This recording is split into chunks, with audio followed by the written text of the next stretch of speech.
All student, अब कैसे हो? इससे पहले हमने विश्व की प्रमुख जनजाति के बारे में पढ़ लिया था।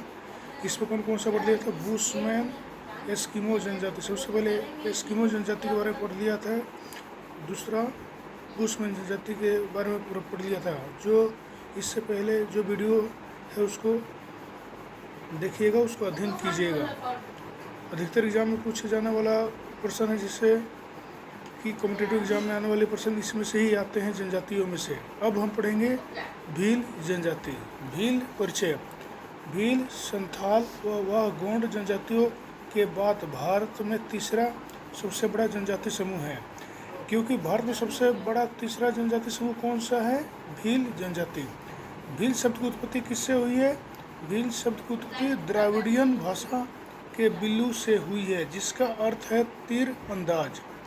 अधिकतर एग्जाम में पूछे जाने वाला प्रश्न है, भील शब्द की उत्पत्ति किस भाषा से हुई है?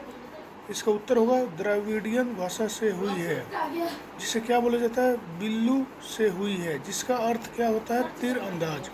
कुछ लोग भाषाई दृष्टि से इस शब्द की उत्पत्ति संस्कृत में क्रिया के मूल, जिसका अर्थ है भेदना व वध करना, यह मारना होता है, तीर अंदाजी से निपुणता के कारण माना जाता है। इनके संबंधों में पुराणों में अनेक संदर्भ उपलब्ध है।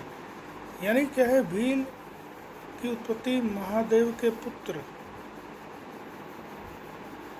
निषाद से हुई है। निषाद के पिता महादेव के बेल नंदी को मार दिया था, जिसे दंड के रूप में पर्वतीय क्षेत्रों में निर्वासित कर दिया था। यानी भील की उत्पत्ति अलग अलग मान्यताओं के अनुसार इसकी उत्पत्ति मानते हैं। भील की उत्पत्ति महादेव के पुत्र निषाद से हुई है। निषाद के पिता महादेव बेल नंदी को मार दिया था, जिसे दंड के रूप में पर्वतीय क्षेत्र में निर्वासित कर दिया। दूसरा इम्पोर्टेंट क्या है भील जनजाति के बारे में? महाभारत महाकाव्य में इनका संबंध एकलव्य से है। आपसे पूछा जाएगा कि महाभारत में भील जनजाति का संबंध किससे माना गया है?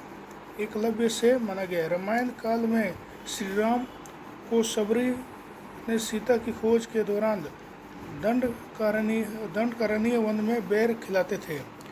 कर्नल टोड के अनुसार ये तत्कालीन मेवाड़ के राज्य की अरावली पर्वत श्रेणियों में से रहने वाले लोग हैं, जिन्होंने महाराणा प्रताप की